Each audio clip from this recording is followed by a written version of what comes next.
Hello students, आजच्या ह्या व्हिडिओमध्ये आपण बिझनेस ऑब्जेक्टिव्हचे वेगवेगळे जे प्रकार आहेत ते बघणार आहोत। समोर स्क्रीनवर दिसते आहे त्याप्रमाणे बिझनेस ऑब्जेक्टिव्ह एकूण 5 प्रकारामध्ये काय केलं जातं, डिवाइड केलं जातं किंवा त्याचं क्लासिफिकेशन केलं जातं। त्यातला जो पहिला प्रकार आहे तो आहे इकॉनॉमिक ऑब्जेक्टिव्ह, म्हणजेच बिझनेसची आर्थिक उद्दिष्टे। त्यानंतर सेकंड सोशल ऑब्जेक्टिव्ह म्हणजे सामाजिक उद्दिष्टे, ऑर्गॅनिक ऑब्जेक्टिव्ह म्हणजे मूलभूत उद्दिष्टे, ह्युमन ऑब्जेक्टिव्ह म्हणजेच मानवी उद्दिष्टे आणि शेवटचा जो प्रकार आहे तो आहे नॅशनल ऑब्जेक्टिव्ह म्हणजेच काय तर राष्ट्रीय उद्दिष्टे। ओके, मग आता हे जे आपण आता जे प्रकार बघितले आहेत ते आता आपण काय करूया, इंडिव्हिज्युअली प्रत्येक वेगवेगळा बघूया। ओके, मग त्यामध्ये आपण जो पहिला प्रकार बघणार आहोत बिझनेस ऑब्जेक्टिव्हचा तो आहे ऑर्गॅनिक ऑब्जेक्टिव्ह किंवा त्याला काय म्हटलं जातं, थ्रीफोल्ड ऑब्जेक्टिव्ह म्हणजेच थोडक्यात मूलभूत उद्दिष्टे। आता त्यामध्ये पहिला जो प्रकार येतो किंवा पहिलं जे ऑब्जेक्टिव्ह आहे ऑर्गॅनिक ऑब्जेक्टिव्हमध्ये ते कोणतं आहे तर सर्वायवल। ते सर्वायवल म्हणजे काय तर अस्तित्व किंवा स्वतःचं काय हे करणं, स्थान स्थिर करणं एखाद्या ठिकाणी। मग आता बिझनेसच्या दृष्टीने काय आहे तर ते आपण बघूया की कुठलाही बिझनेस ज्यावेळी न्यूली स्टार्ट केला जातो त्या बिझनेसचं पहिलं जे प्रायमरी उद्दिष्ट असतं किंवा ऑब्जेक्टिव्ह असतं ते काय असतं तर आपलं अस्तित्व काय करणं, निर्माण करणं किंवा आपला जो काही व्यवहार आहे तो काय करणं, स्थिर करणं। बरोबर, म्हणजे फॉर एक्झाम्पल एखादी नवीन काय केलेली आहे कंपनी एका व्यक्तीने काय केली आहे, स्थापन केली आहे, तर तो व्यक्तीचं किंवा त्या बिझनेसचं किंवा त्या कंपनीचं पहिलं उद्दिष्ट काय असणार तर बिझनेस वर्ल्डमध्ये स्वतःची कंपनी काय करणं, टिकून ठेवणं। कंपनीचं जे कंपनीचे जे काही प्रोडक्शन असेल किंवा कंपनी जी निर्माण झालेली आहे त्या कंपनीचे जे व्यवहार आहेत म्हणजे थोडक्यात जे कंपनीकडनं ज्या काही उलाढाली होणार आहेत त्यासाठी त्या कंपनी काय करणं, त्या मार्केटमध्ये टिकून ठेवणं हे काय असणार आहे,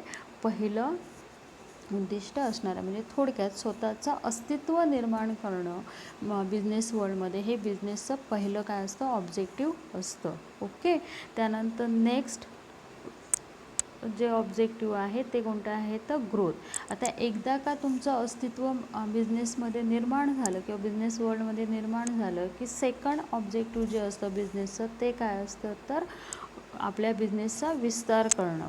ओके, मग ते करत असताना काय केलं जातं तर आपले जी प्रोडक्शन लेवल आहे ती कुठेतरी वाढवणं, ती वाढवत असताना काय करणं, कस्टमर्स काय करणं, अधिकाधिक कसे ॲट्रॅक्ट होतील यासाठी काहीतरी पॉलिसी राबवणं, या सगळ्यांचा समावेश हा कशामध्ये होतो तर ग्रोथ ह्या ऑब्जेक्टिव्हमध्ये होतो।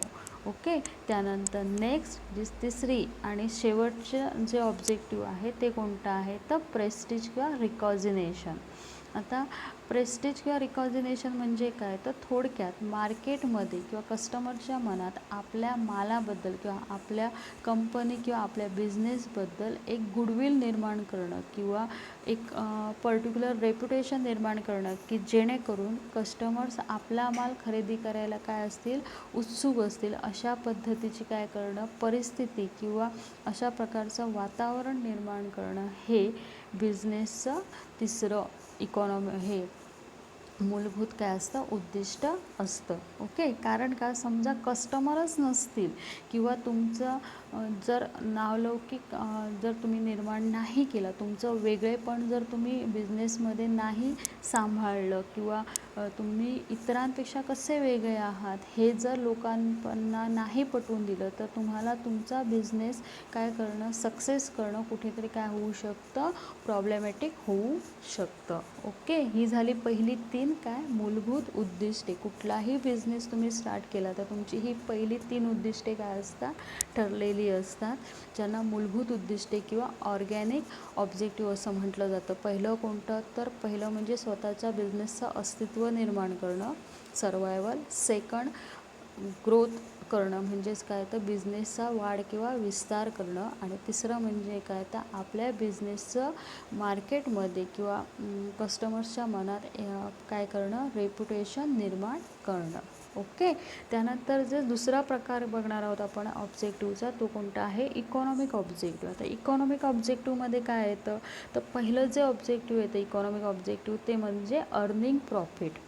आपल्याला माहीत आहे की आपण ज्यावेळी एखादं बिझनेसमध्ये पैसे गुंतवतो त्यावेळी पहिलं जे उद्दिष्ट असतं ते काय असतं, तर आपण गुंतवलेला जो काही पैसा आहे तो मिळवणं, त्याबरोबरच अधिक काय मिळणं, त्याच्या वर आपल्याला काय मिळणं, रिटर्न्स मिळवणं. म्हणजे थोडक्यात बिझनेस करून त्यातून प्रॉफिट मिळवणं हा बिझनेसचं काय असतं, इकॉनॉमिक ऑब्जेक्टिव्ह असतं. आणि हे प्रायमरी ऑब्जेक्टिव्ह आहे. कारण का, तर ही नॉर्मल गोष्ट आहे की आपण कुठेतरी पैसे गुंतवतो आहे, मग ते गुंतवलेले पैसे आपल्याला काहीतरी आउटपुट मिळणं हे साहजिकच काय असतं, प्रत्येक व्यक्तीची इच्छा असते. त्यामुळे अर्निंग प्रॉफिट हे बिझनेसचं प्रायमरी इकॉनॉमिक ऑब्जेक्टिव्ह मानलं जातं. ओके.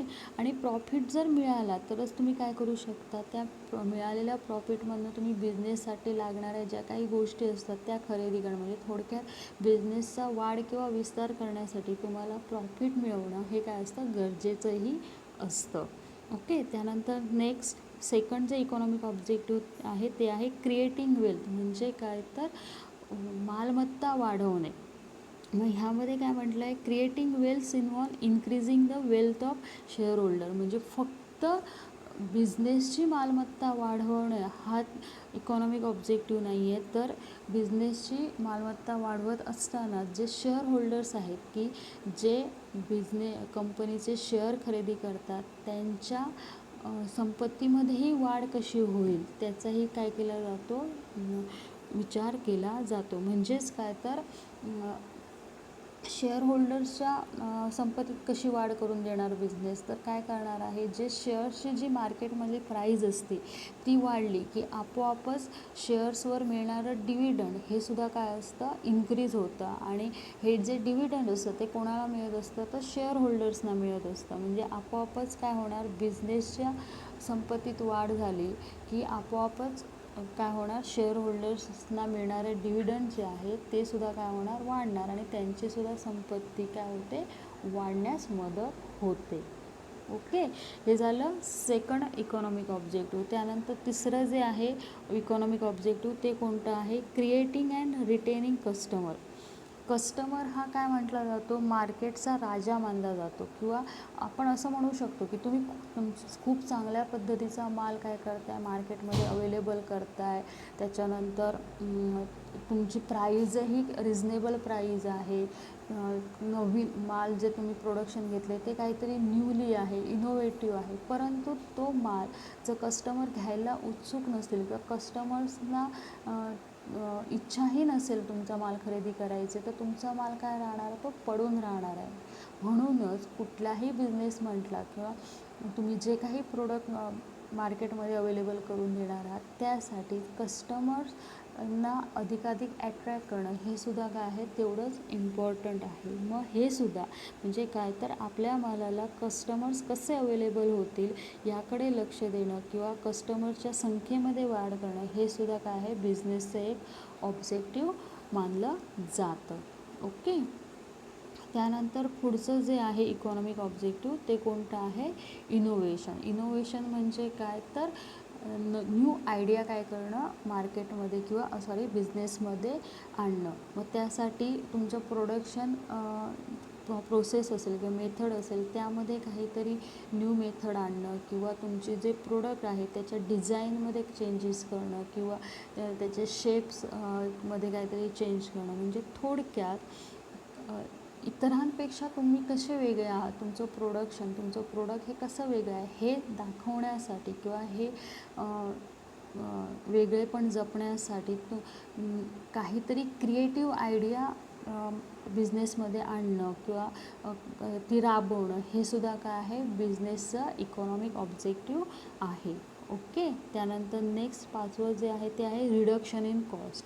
आपल्याला माहीत आहे की कॉस्ट ही खूप इम्पॉर्टंट असते प्रोडक्शन प्रोसेसमध्ये. कारण का, तुम्ही समजा एखाद्या वस्तूची निर्मिती केली आहे, तर फॉर एक्झाम्पल तुम्ही एक पेन काय करताय, पेनाचं प्रोडक्शन घेत आहे, त्याची जर प्रोडक्शन कॉस्ट म्हणजे तो येणारा खर्च जो आहे पेन निर्मितीसाठी, तो समजा तुमचा 8 रुपये आला, तर त्या 8 रुपयामध्ये 1 किंवा 2 रुपये तुम्ही काय करणार आहात, तुमचं प्रॉफिट ॲड करणार आणि 9 किंवा 10 रुपयाला तुम्ही मार्केटमध्ये काय करणार आहात, ते विक्रीसाठी ठेवणार आहात.